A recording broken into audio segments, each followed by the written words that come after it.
Guillaume Durand sur Radio Classique et Paris Première. Maurice Zafran, bonjour Maurice Challenge, bonjour. Et donc Régis Le Sommier, Paris Match, directeur adjoint donc de la rédaction de Paris. J'ai oublié, vous êtes directeur de quelque chose, Maurice? Non, je suis éditorialiste, voilà. C'est très bien comme ça.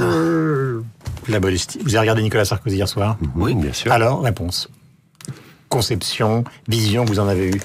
Maurice. C'était plutôt sur la forme, c'était plutôt du bon Sarkozy, qui effectivement a essuyé les plâtres d'une émission encore très brinque-ballante, mais peut-être qu'il en profite d'ailleurs, peut-être que c'est plus facile pour lui dans une émission qui n'est pas cadrée encore et qui fonctionne pas très bien.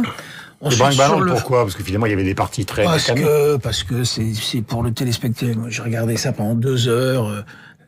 Tous les trucs sont éculés pour les téléspectateurs, les Français qui interrogent, les journalistes qui agressent, etc. C'est devenu d'un répétitif et d'un ennuyeux, plus aucune surprise, quoi. C'est la même émission que la précédente, grosso modo. Il y a vraiment quelques changements, mais bon, c'est de mon point de vue. Donc manque de créativité, donc forcément si. Mais là, pourquoi vous faites maintenant? C'était plutôt l'avantage de Sarkozy, parce que du coup, il apparaissait comme étant un peu le pivot de tout ce fatras autour de lui. Alors, je suis pas tout à fait d'accord sur moi, je l'ai pas trouvé bon dans la forme, précisément. C'est-à-dire quand il déroule son programme économique, ça, c'est impeccable, c'est une bête politique, on sent la personne habitée par ses idées, etc., et très convaincante d'une certaine façon. En revanche, il y a toujours chez Sarkozy cette petite chose, vous savez, quand vous avez une conversation avec quelqu'un, puis que cette personne a une expression. Prenez un exemple. Je sais pas. Je prends un exemple hier soir. Régis a raison. David Pujadas, vous avez du talent. Vous êtes cultivé. Cette petite phrase au tout début qui dit voilà, je me moque de David Pujadas parce qu'il vient de faire une référence qui est tout à fait ordinaire. J'essaie de déplacer le terrain pour attaquer et du coup j'apparais comme agressif et du coup on écoute plus, on se dit ah bah oui c'est et on voit cette mâchoire qui se crispe. Et là on se dit voilà, il a pas changé. Alors après toute l'émission c'était a-t-il changé, a-t-il pas changé? C'était toujours ce jeu.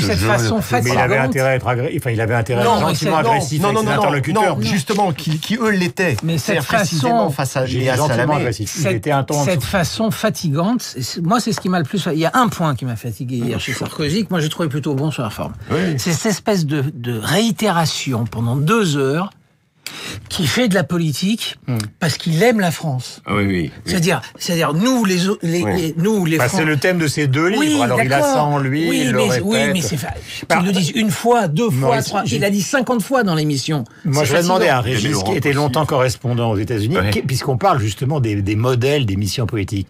Est-ce que c'est fondamentalement différent aux États-Unis? C'est fondamentalement différent aux États-Unis parce que la personnalisation, c'est-à-dire la politique aux États-Unis. D'abord, est-ce que ça dure 3 heures ou pratiquement 3 heures comme hier? Il peut y avoir vous avez plusieurs formats. Vous avez Charlie Rose, vous avez les émissions du matin, vous avez plein de formats possibles aux États-Unis. Mais la différence, mais la grande émission qui est celle de France 2. La politique aux États-Unis est un show, certes, mais ça n'est pas un combat. Ça n'est pas. En France, on a une conception violente de la politique. Toute notre histoire, c'est un affrontement droite-gauche. Regardez encore nos syndicats qui en ont fait, enfin pas nos syndicats, mais tous les débordements quand il y a une expression sociale dans la rue. À chaque fois, ça n'arrive pas. Vous me parlez des États-Unis justement par rapport à ce qui est arrivé hier, où on a vu un CRS en flammes, etc., enflammé par un cocktail Molotov. Cette violence, par exemple, les manifestations de travail aux États-Unis après le 11 septembre, vous pouvez pas imaginer comment tout le monde était, les forces de l'ordre. Nous sur les émissions. Voilà. Alors sur la question des émissions, par exemple, je me souviens, les émissions politiques sont beaucoup plus personnelles. C'est-à-dire, vous avez une grosse part à, c'est-à-dire qui êtes-vous, Monsieur Trump? Oui. Et puis vous avez une sorte vous avez les émissions comiques aussi qui vont révéler la personnalité. C'est-à-dire, en France, on mélange pas. On pense que la politique, c'est comme le privé. Hier, on a mélangé puisque Charline Vanhoenacker à la fin. On commence à mélanger. Oui, c'est vrai. Mais toutes les émissions, on peut pas dire qu'on est mélangé. Dans les émissions américaines que je connais moins bien que Régis, mais que je regardais, c'est quand même très souvent un journaliste en face de la personnalité politique et qui le pousse dans ses retranchements sur les dossiers, sur la réalité des dossiers, etc. C'était pas tellement le cas hier. Hier, on avait une discussion très idéologique, très culturelle de part et d'autre de la table. Chacun se moquant de l'autre. Le journaliste disant tu nous mens, l'autre disant c'est très particulier. Et en 2002 vous avez dit ça et vous avez fait ça depuis. Quand effectivement Sarkozy a eu très beau jeu hier de répondre à Pujadas à Salamé, je l'ai dit en 2007. Je le croyais évidemment. Oui. Entre 2007 et 2016, il y a eu quand même quelques changements dans la société. C'est très bizarre. Les résultats sont quand même une évolution donc plutôt favorable pour le premier tour donc de Nicolas Sarkozy. En tout cas face à Alain Juppé, qui semble-t-il est en train de perdre ses nerfs avec l'évolution de ses sondages. C'est en tout cas ce qu'écrit le Parisien de ce matin. Est-ce que vous pensez qu'on est dans la bascule ? On n'est pas dans la bascule si on regarde la satisfaction des Français, puisqu'on tombe, je crois, à 38% à la fin de l'émission de personnes qui ont été convaincues par le discours, hors sympathisants républicains, puisque les sympathisants républicains, c'est là l'enjeu. 78-80. Oui, mais c'est là l'enjeu. Mais la question, c'est, ok, il y a quand même 2 tours dans cette élection des primaires. Il va falloir qu'il rassemble aussi au-delà. Et voilà. Et quand on regarde sondage après sondage, il y a quand même une chose qui est très intéressante. On voit que Nicolas Sarkozy augmente effectivement, rattrape son retard sur Alain Juppé, mais regardez ce qui se passe de l'autre côté, c'est-à-dire des personnes qui n'aiment pas Nicolas Sarkozy ou qui ne l'aiment pas du tout. Et là, vous avez un bloc qui ne l'aime pas du tout, qui est, dans notre dernier sondage en Paris Match, qui a plus de 40. Et ça, c'est très inquiétant. Ça veut dire qu'il y a toujours ce côté répulsif, ce côté clivant chez Nicolas Sarkozy. C'est pas l'émission d'hier soir. Qui existe aussi dans son propre parti. Je voudrais qu'on écoute un certain nombre de résultats et de commentaires ce matin. Jean-Marc Ayrault était sur LCI. Voici ce qu'il a dit sur François Hollande candidat. Je crois que le moment venu, les Français seront amenés à faire, je dirais, un examen de la situation. Ce que j'ai entendu hier soir avec Nicolas Sarkozy ne me rassure pas. Cette façon de changer de pied en permanence, de faire de la démagogie. On ne sait plus trop où il est, où il va. Il faut de la stabilité, il faut du sérieux. Il faut, je dirais, être capable aussi d'entraîner, mais aussi être capable d'apaiser. Et je crois que notre pays a besoin de cohésion. C'est vrai que Jean-Marc Ayrault est très apaisant. Nicolas Sarkozy, le réchauffement climatique. C'est Nathalie Kosciusko-Morizet qui en parle sur France Inter. Moi, en tout cas, j'ai pas changé et je crois toujours que le changement climatique est malheureusement le fait des hommes. Je le crois, comme l'a cru d'ailleurs Nicolas Sarkozy. Et je regrette, moi, aujourd'hui, que lui et d'ailleurs certains autres dans ma famille politique renient leurs convictions sur l'écologie et ne défendent plus, voire rejettent ce qui a été notre bilan sur ce sujet, qui est un beau bilan. Voilà, donc Nathalie Kosciusko-Morizet, quand je disais que Jean-Marc Ayrault était apaisant, c'était évidemment à propos de son ton, et c'était évidemment dans ma bouche assez ironique. Jean-Christophe Cambadélis sur France Info. Nicolas Sarkozy a voulu reproduire le petit discours de François Mitterrand quand celui-ci s'est représenté. En 1988. 88. Mitterrand attaquait à l'époque Jacques Chirac. Mais enfin, comparer François Hollande à Jacques Chirac, je sais pas, c'est peut-être l'inconscient de Nicolas Sarkozy qui a parlé. Voilà donc parmi les réactions de la matinée. Alors il y a deux écoles, c'est-à-dire ceux qui considèrent que malgré le quinquennat, malgré les primaires, finalement on arrivera à un affrontement classique entre les deux ténors des deux camps qui finiront par tout surmonter. Et puis il y a une autre école de pensée chez les analystes et politologues et vous-même qui est de dire maintenant avec la multiplicité des candidatures, une nouvelle élection sur fond de quinquennat et les primaires, un bouleversement est à prévoir et on ne rejouera pas donc la bataille et Sarkozy-Hollande. Quel est votre point de vue ce matin ? Moi j'ai 2 points de vue. Ce qui est inouï, c'est que chez nous, comme disait Jean-Luc Godard, chez les professionnels de la profession, il est quasiment insupportable qu'on ne retrouve pas Hollande et Sarkozy. Il y a un certain confort. Il y a une espèce de conformisme absolument extraordinaire dans les médias et chez les journalistes politiques qui fait que il n'y a pas de phénomène Le Pen, il n'y a pas de phénomène Macron, il ne se passe rien, ça se finira par Hollande-Sarkozy. Vous savez qu'un quelqu'un que vous avez bien connu, Jean-François Kahn, a dit ça pendant des années en disant que finalement on allait échapper à cette binarité. On n'a jamais échappé. J'ai pas dit qu'on échapperait à la binarité. Droite-gauche, j'ai pas dit ça. J'ai dit qu'il n'est pas écrit que ce soit Hollande-Sarkozy. Bon, ça c'est la première chose. Deuxièmement, on peut raconter tout ce qu'on veut.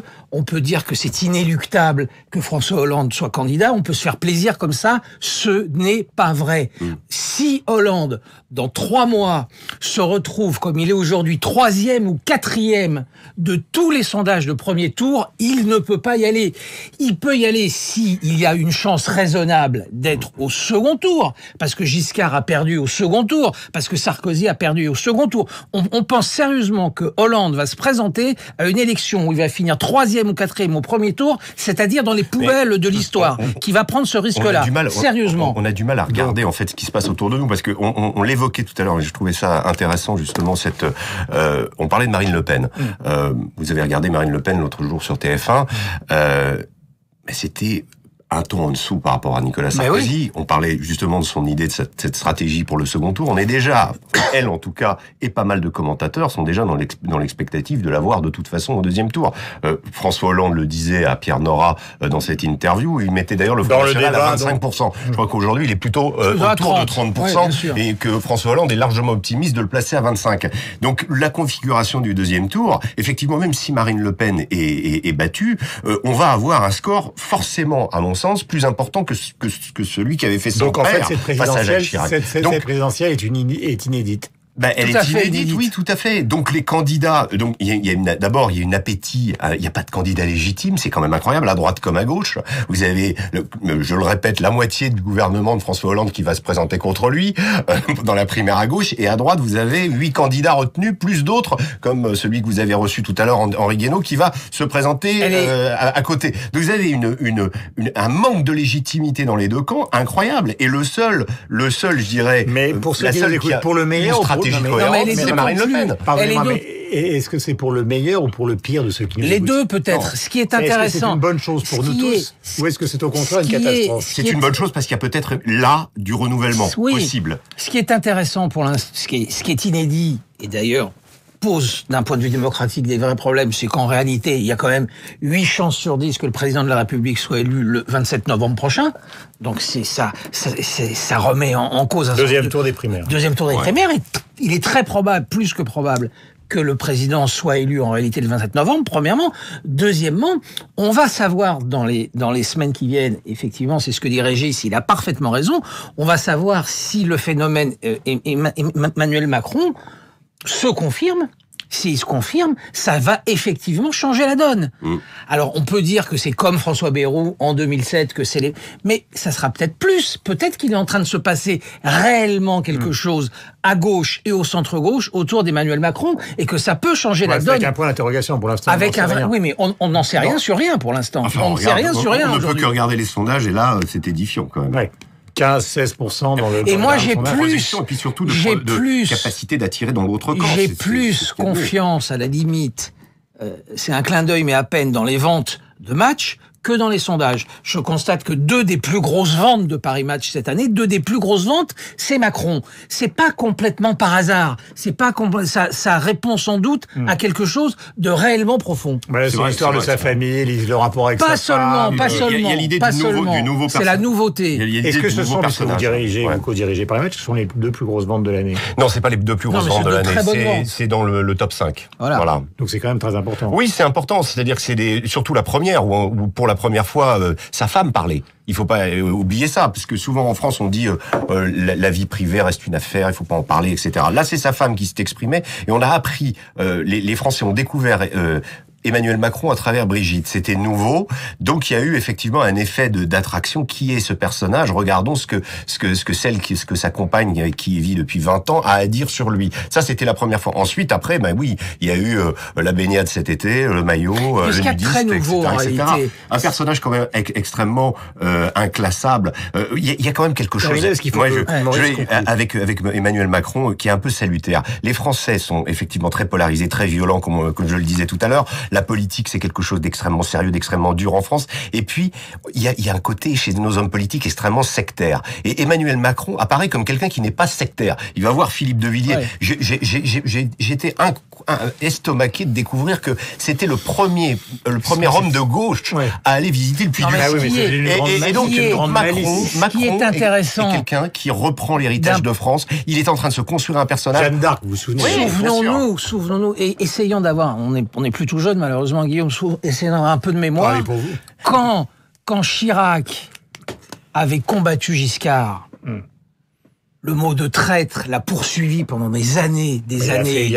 80, Quand dans l'affaire d'Édouard Balladur, là, c'est parfaitement exact que Macron est aussi une création de François Hollande. C'est vrai, c'est la vérité. Il le plante, parce qu'il le plante en réalité.